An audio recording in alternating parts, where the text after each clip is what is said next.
एक नौजवान नमाज के लिए रोज़ाना गली से गुजरता था और बेहुदा औरत रोज़ानों से देखती थी, लेकिन वो बगैर किसकी तरफ देखे सर झुकाकर इसकी गली से गुजर कर जाता था। देखने में वो किसी मदरसे का तालिब इल्म लगता था, लेकिन इतना खूबसूरत था कि वो देखते ही इसे अपना दिल दे बैठी। और अब वो चाहती थी कि वो किसी तरह इस पर नज़र इल्तिफ़ात फरमाए, लेकिन वो अपनी मस्ती में मगर सर झुकाए ज़ेरे लब कुछ पढ़ता हुआ रोज़ाना गुजर जाता।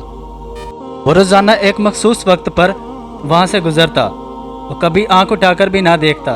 उस औरत को अब जिद सी हो गई थी। वो हैरान थी कि कोई ऐसा नौजवान भी हो सकता है जो इसकी तरफ ना देखे, और वो इसे ऐसा सोचने का हक भी था।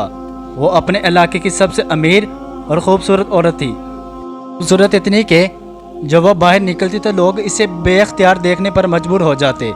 इसे हैरत थी कि जिसकी खूबसूरती को देखने के लिए लोग तरसते हैं, वो खुद किसी को पसंद करे और वो माइल ना हो, इसकी तरफ देखना गवारा ना करे।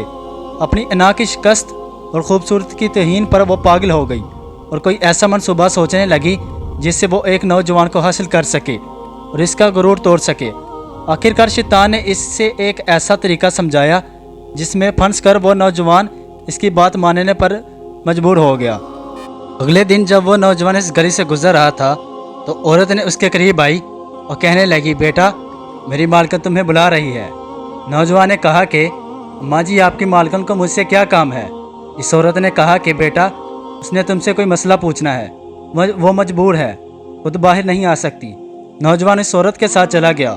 उसके वहमो गुमान में भी नहीं था कि जो औरत उसे बुला रही है उसका मंसूबा क्या है, वो क्या चाहती है।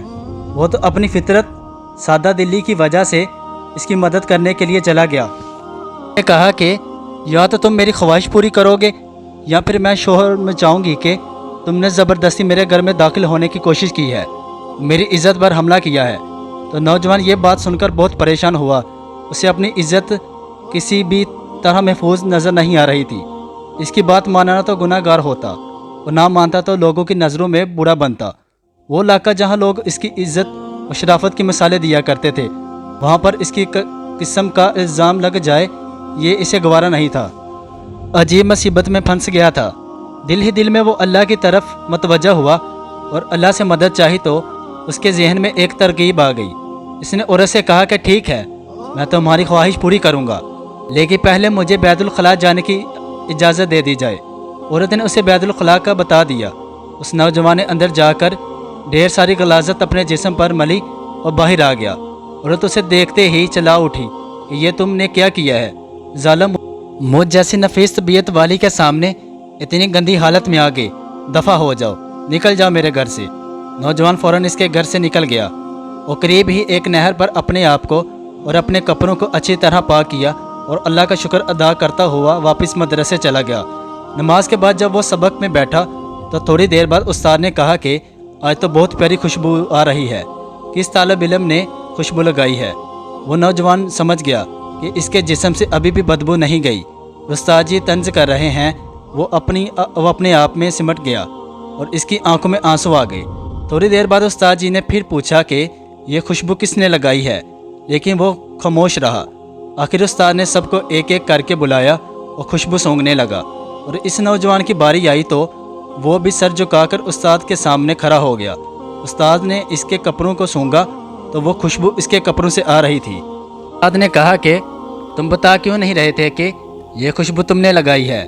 नौजवान रो पड़ा और कहने लगा कि उस्ताद जी, अब और शर्मिंदा ना करें, मुझे पता है मेरे कपड़ों से बदबू आ रही है, लेकिन मैं मजबूर था। और उसने सारा वाक़या उस्ताद को सुनाया। उस्ताद ने कहा कि मैं तुम्हारा मजाक नहीं उड़ा रहा था, खुदा की कसम तो तुम्हारे कपड़ों से वाकई ऐसी खुशबू आ रही है जो मैंने आज से पहले कभी नहीं सूंघी, और यकीनन ये अल्लाह की तरफ से है कि तुमने अपने आप को गुनाह से बचाने के लिए अपने आप को गंदगी लगाना पसंद कर लिया, लेकिन अल्लाह ने इसी गंदगी को एक ऐसी खुशबू में बदल दिया जो कि इस दुनिया की